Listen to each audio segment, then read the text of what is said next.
Ladies and gentlemen, the captain has turned on the fasten seatbelt sign.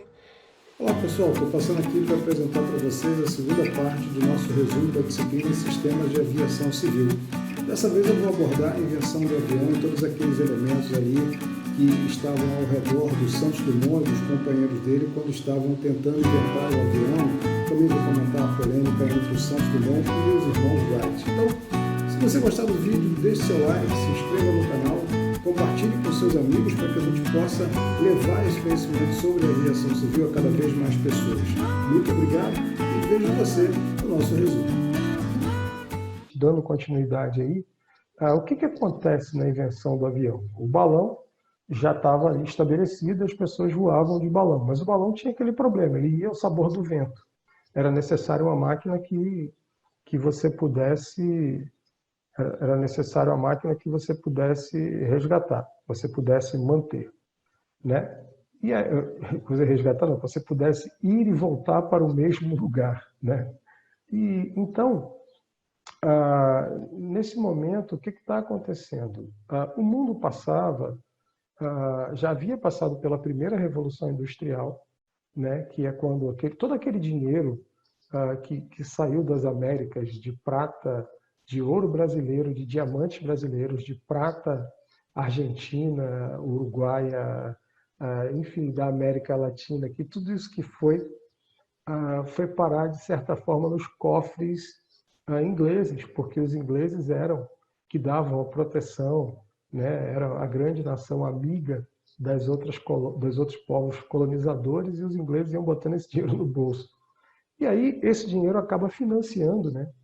A prata do Peru acaba financiando o ouro brasileiro, os diamantes de Minas Gerais e tal, acabam financiando a Revolução Industrial.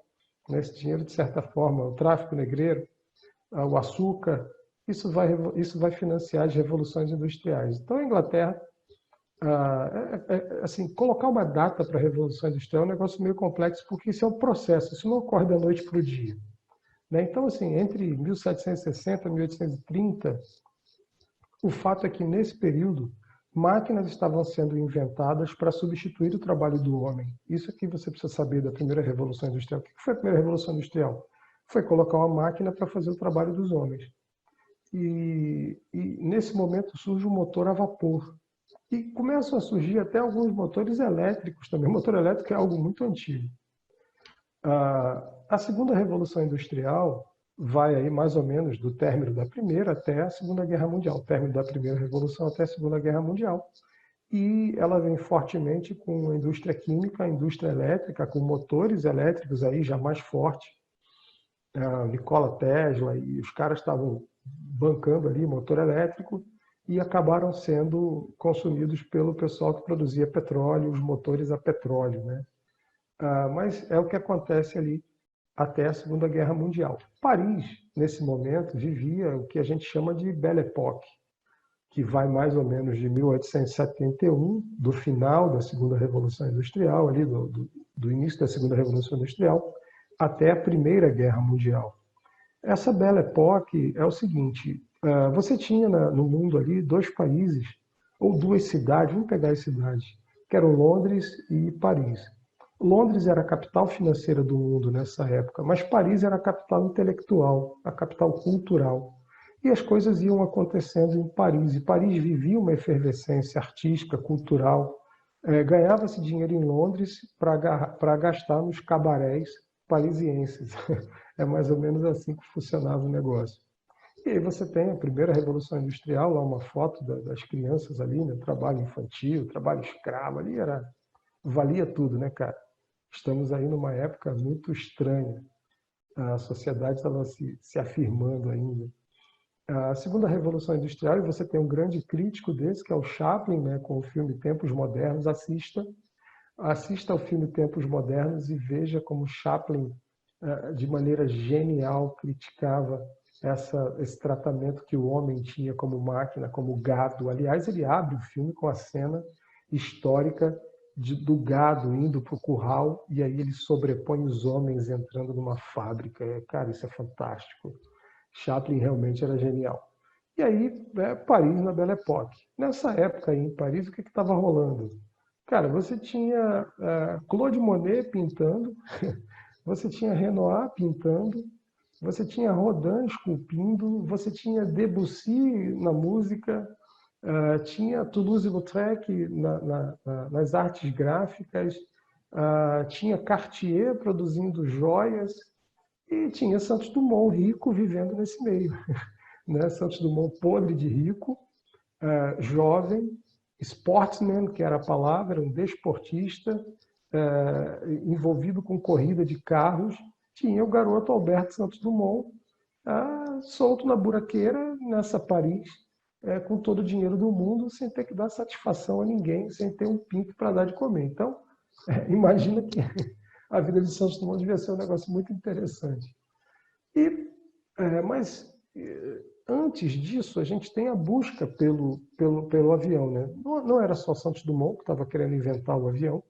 Havia, no mundo inteiro, na Itália, na França, nos Estados Unidos, na própria Inglaterra, havia muitos inventores tentando, nessa época aí, nesse contexto histórico que eu coloquei para você, inventar o avião. Claro, o Santos Dumont estava em Paris, e vários deles estavam em Paris também. Voisin, daqui a pouco eu vou falar, Blériot, Louis Blériot, Gabriel Voisin, vários desses inventores geniais estavam ali em Paris.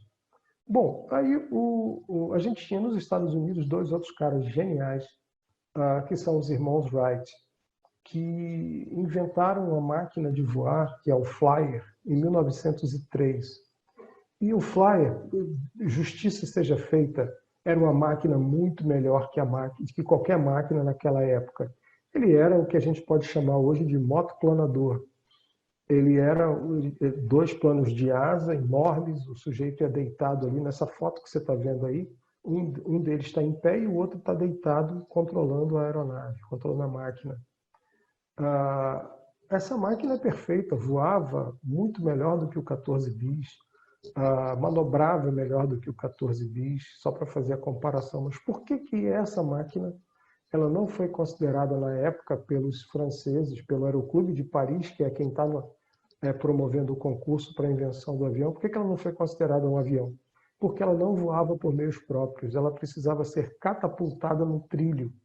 Vejam ali embaixo na foto que tem uma linha escura no chão, aquilo é um trilho. Essa máquina era catapultada. Havia um sistema de catapulta que empurrava a máquina para voar. Então, para voar desse jeito, até elefante voa, né? Devidamente lançado com a força, ele vai voar por um tempo. Tudo bem que o elefante dele planava. O elefante deles planava, mas, sem brincadeira, isso não é um avião, isso é um motoplanador. A definição de avião que o Aeroclube de Paris colocou na época dizia que o aparelho tinha que ser capaz de alçar voo por meios próprios, e o Flyer não conseguia fazer isso. Por isso que o Flyer não é considerado a invenção do avião. Embora fosse uma máquina fantástica, embora os irmãos Wright fossem 2 caras geniais, eles não atendiam aos requisitos que o Aeroclube de Paris, na época, havia determinado para dizer que era avião. Avião não era. Hoje a gente chamaria de motoplanador. Bom, a gente tinha, como eu falei, outros caras geniais, Henri Farman, Louis Blériot, Gabriel Voisin. Esses caras todos estavam, você vê as máquinas que eles inventaram aí, e esses caras todos estavam tentando inventar o avião. Mas o que aconteceu de fato é como se fosse uma prova de matemática. Eu gosto muito de usar essa metáfora. Você coloca várias pessoas geniais numa sala e dá uma prova de matemática para eles. Alguém vai resolver primeiro. Todos eles têm condições de resolver a prova.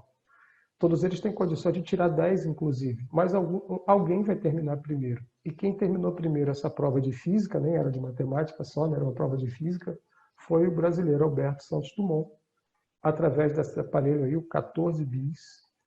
E ele realizou o primeiro voo registrado, né, em 23 de outubro de 1906. Essa data é importante, isso sempre cai na prova da ANAC. Santos Dumont inventou o avião em 23 de outubro de 1906. Embora haja uma contestação aí por alguns países americanos, né, propriamente, contestam, claro. Os americanos, quando não são melhores do que eles fazem, eles fazem um filme em Hollywood dizendo que são melhores e dizem que são melhores, e aí a gente acaba acreditando neles. Mas isso é coisa de americano, tá? o avião não deu para eles, não. Essa eles perderam para a gente. E aí o Santos Dumont logo depois inventa o Demoselle. Veja que coisa linda. Esse Demoselle é um protótipo do avião, ele está sentado ali, tá? É o protótipo dos aviões que a gente tem hoje. E ele libera esse projeto e o Demoselle sai sendo fabricado para todo mundo que queria Demoselle, o Santos Dumont dava um projeto. Bom, então ficou claro para você que a invenção do avião ocorreu pelo Santos Dumont e não pelos irmãos Wright. Isso é algo importante a saber. E aí, só por curiosidade, isso aí é o nice to know, né? Ou seja, é legal saber, não precisa saber, não é need to know, é nice to know. O primeiro voo no Brasil foi realizado por um imigrante, por um filho de imigrantes, o Dimitri Sansot de Lavaux, um outro cara genial. Esse cara, gente, simplesmente inventou o câmbio automático dos automóveis. Veja, veja a capacidade desse sujeito. É o câmbio automático, a marcha automática, a invenção desse senhor que está sentado nesse cacareco aí. Esse cacareco é um avião Curtiss, que foi a primeira aeronave a realizar um voo no Brasil.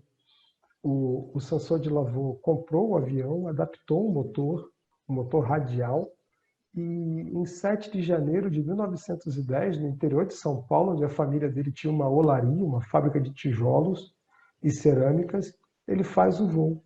Né? E isso fica na história do Brasil. Esse fato é muito pouco comentado, é muito pouco. A primeira pessoa a voar no Brasil, o primeiro voo realizado no Brasil, foi em janeiro de 1910. Bom, inventamos o avião e agora? Agora surge a boa e velha polêmica.